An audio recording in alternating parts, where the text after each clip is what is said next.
We're glad to have you join us this hour on African News 24 TV for news and reports of events making the round. I'm Miriadim. We'll begin with politics with a denial by the Minister of the Federal Capital Territory, WIKE, over allegations by the Governor of Oyo State, MAKINDE, that he promised to hold down the People's Democratic Party for President Bola Tinubu's re-election in the 2027 presidential election. During a media chat in Port Harcourt, the Rivers State capital, where he described the allegation as a blatant lie and suggested that the Oyo State governor was speaking from frustration and lack of courage to openly declare his own presidential ambition. The former governor expressed frustration with how the Oyo State governor called him, saying he had never called WIKE. In a related development, Oyo State Governor Makinde and former Governor of Ekiti State, Ayodele FAYOSE, are locked in a political dispute over federal relief funds linked to the BODIJA explosion in Ibadan. FAYOSE claimed that the federal government released 50 billion naira to Oyo State, accusing Makinde of hiding the funds from the public. In response, the governor's media aide says only 30 billion naira was released, explaining that 4.5 billion naira went directly to victims, while the rest was used for reconstruction and security. Makinde's camp insists documents cited by FAYOSE only show a request, not proof of payment, and describes the allegations as politically motivated ahead of the 2027 elections. Meanwhile, the APC in Oyo State has demanded a full account of funds as political tensions continue to rise. From politics to security, 3 people have been killed following a clash between security operatives and suspected drug peddlers in KATSINA State. The violence broke out in Sabuwa, KATSINA after operatives attempted to arrest a suspected drug dealer. The confrontation escalated, leading to multiple deaths and burning of an NSCDC outpost and motorcycles. Security agencies say the situation is now under control, while investigations are ongoing. The National Drug Law Enforcement Agency has arrested an ex-convict, Nwobodo Basil, and 3 cargo agents over a cocaine consignment concealed in liquid starch sachets and bound for the United Kingdom at the Murtala Mohammed International Airport, Ikeja, Lagos. In a statement by the spokesperson of the NDLEA, Femi Babafemi, operatives recovered 75 parcels of cocaine weighing 1.50 kilograms from factory-sealed cold water starch sachets at the airport's export shed. He said 3 cargo agents, Jobrin Hassana, Kuku Oluwasegun, and Igwe Jane, were arrested on Saturday, December 20, 2025, while investigations later led to the arrest of 37-year-old Nwobodo at a relaxation center in Ikeja. And to some labor matters, as the Nigerian Association of Resident Doctors, NARD, has warned of a possible nationwide strike over the federal government's failure to implement a memorandum of understanding signed with the union. In a statement issued by its Secretary General, Dr. Shuaibu Ibrahim, NARD said it may resume an indefinite strike if agreed demands are not met, noting that it suspended its last industrial action on November 29 after the government pledged to act within 4 weeks. The association is urging urgent intervention to avert another shutdown of medical services across the country. For some weeks now, many Nigerians have been crisscrossing different parts of the country as part of plans to celebrate the Yuletide season. While they travel, some of them have been raising concerns either over safety of travelers or the high cost of travel. African News 24 television correspondent Praise Adeleke visited different modes of travel to feel the pulse of these travelers.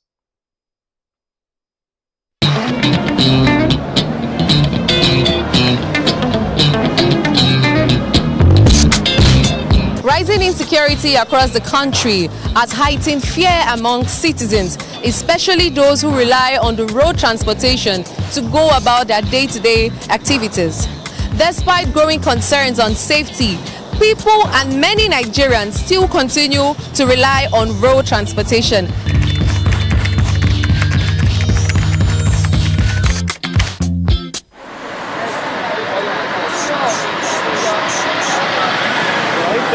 Rising insecurity across Nigeria is reshaping how people travel, with fear now a major factor in transportation choices.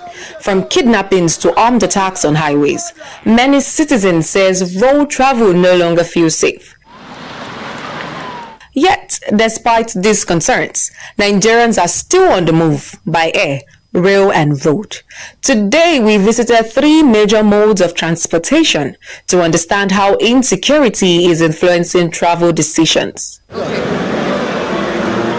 At the local airport, travelers say safety is their top concerns. Many explain that although air travel is more expensive, they consider it faster and more secure than long road journeys.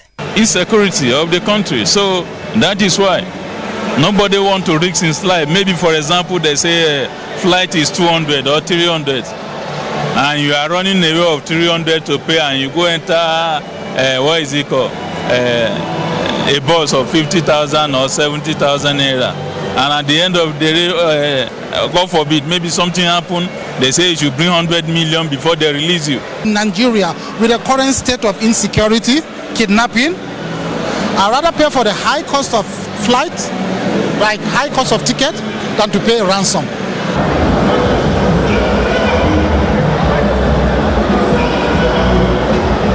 At the rail station today, we are speaking with passengers, we are speaking with commuters to hear their various reasons why they chose to use the railway transportation rather than the road or air transportation.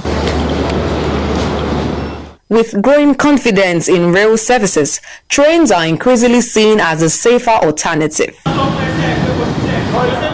Many commuters pointed to affordability, reduced security risk, and improved rail services as reasons they now prefer trains to road or air travel. I think I'll go for the train because it's more organized. You know when the train is taking off, you know when it's landing, and you have like more security. I think I'll go with the train. For me, the train is even cheaper for me. From Ibadan, taking bus or cab is like 8,000 plus, but for train 6,500, 3,000, and security again, so I just prefer train. Despite widespread fears, road transport remains the most accessible options for many Nigerians. Some cited cost, availability, and lack of alternatives, while others said they simply have no choice but to travel by road despite the risk. I'm not with enough money, so I will follow in the transport. If I have the money, I will follow flights to make me safe. That's why I prefer to use motor to move to Asaba. I'm very scared, to say the truth, to say the honest. I'm very scared due to the mandate on the way. So to walk on the road this time around is somehow sharp because time have already gone. From the skies to the rails and roads, insecurity is clearly influencing how Nigerians move from one place to another. While some can afford safer or faster options, many are left navigating difficult choices, balancing cost, convenience, and safety. As insecurity persists, the way Nigerians travel continues to evolve, highlighting the urgent need for improved safety across all modes of transportation. Reporting from the field, Praise Ad.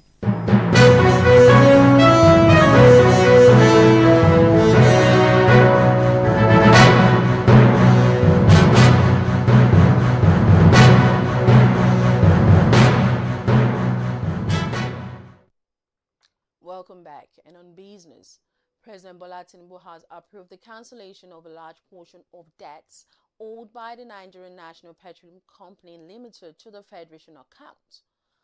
Following a reconciliation exercise, about $1.42 billion and 5.57 trillion naira in legacy debts have been wiped off, according to a report presented at the November meeting of the Federation Accounts Allocation Committee. The approval covers NNPC's outstanding obligations up to December 31, 2024, based on recommendations by a joint reconciliation committee. However, the regulator says fresh debts incurred in 2025 remain and will continue to be monitored for recovery. And the last is yet to be heard about the controversies surrounding the new tax regime expected to take effect from January the 1st, 2026. This is as the Minority Caucus of the House of Representatives has urged the federal government to suspend the implementation of the new tax reform laws amid allegations that the version gazetted differ from those passed by the National Assembly. The caucus said the suspension should remain until investigations into the alleged alterations are concluded and clarity is restored.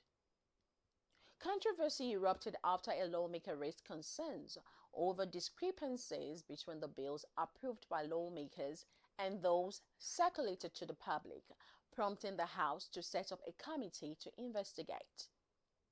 While President Ahmed TINUBU has signed the 4 tax reform bills into law, the Minority Caucus has called on Nigerians to disregard any tax laws lacking proper certification, stressing its commitment to safeguarding legislative integrity. And on the foreign scene, at least 13 people have been confirmed killed after an interoceanic train carrying about 250 passengers derailed in Mexico's southern state of Oaxaca. The Mexican Navy disclosed that the train came off the tracks near the town of Nizanda with 9 crew members and 241 passengers on board. Officials said 139 people were out of danger, while 98 sustained injuries, including 36 who were receiving medical attention. President Claudia Sheinbaum said 5 of the injured were in critical condition and that senior government officials have been deployed to the scene to coordinate emergency response efforts and support affected families. Meanwhile, Mexico's Attorney General's office has opened an investigation into the cause of the derailment. From Mexico to the United States, where President Donald Trump has offered Ukrainian President Volodymyr Zelensky 15-year security guarantees as part of a revised peace plan to end the war with Russia, though Kyiv is pushing for guarantees lasting up to 50 years. Zelensky disclosed this after talks with the U.S. President Donald Trump in Florida, where both leaders said a peace deal is about 90% complete, with security guarantees, territorial issues, and the Russian-occupied Zaporizhzhia nuclear plant still unresolved. Trump said the deal is close, with European allies expected to play a major role in enforcing guarantees. European Commission President Ursula von der Leyen and French President Emmanuel Macron have welcomed progress, with further talks on Ukraine's security expected in Paris next month, even as fighting continues on the ground.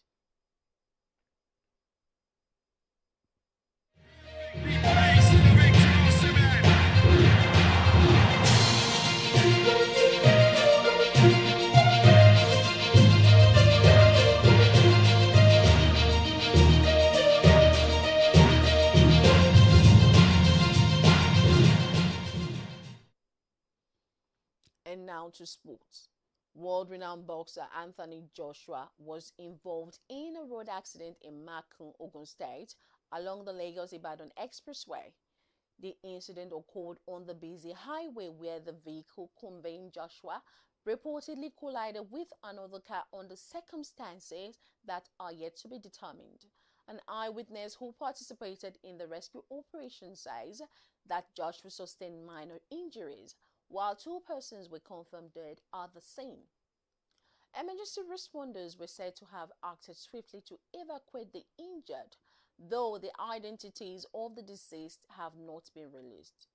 Meanwhile, traffic officials and security operatives have condoned off the crash sites as investigations continue. Officers of the Federal Road Safety Corps and the Ogun State Traffic Compliance and Enforcement Agency were present at the scene, while fans have taken to social media to express concern and wish the boxer a speedy recovery. Cristiano Ronaldo has restated his ambition to win more trophies and reach the historic milestone of 1,000 career goals. The football legend made the declaration on the 16th Globe Soccer Awards held in Dubai, where he was also named Best Middle East Player. Ronaldo said his passion for the game remains strong, insisting that regardless of where he plays, Europe or the Middle East, his focus is on winning titles and scoring goals. The Al Nassr forward added that if he avoids injuries, he is confident of reaching the 1,000 goal mark. Already one of football's most decorated players, Ronaldo's pursuit of new records shows no sign of slowing down as fans around the world watch closely to see how far he can still go.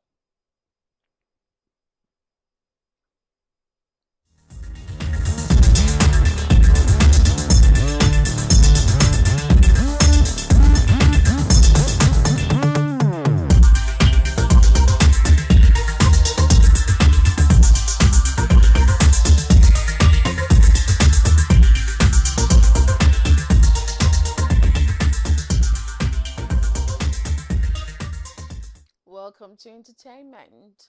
Wizkid rounded off a landmark year for Afrobeats with a sold-out high-energy concert. The Future Fest show delivered a thrilling mix of chart-topping hits, powerful stage presence, and strong fan connection. The Grammy-winning star performed songs from his latest album, Morayo, while thrilling the crowd with surprise appearances from Tiwa Savage, Young John, and Poco Lee. The night also drew notable attention with the presence of Lagos State Governor Babajide Sanwo-Olu, underscoring the cultural impact of the event. Orwell's brother has called out Nollywood A-list actors over what he described as hypocritical tributes following his sister's death. In a strongly worded message, he questioned why many of those posting RIP never supported Orwell while she was alive. According to him, she was never cast in the cinema projects, including major productions, nor did they promote her movies or YouTube TV work. He also criticized inaccurate claims about her age, stressing that Orwell was not even 43 years old.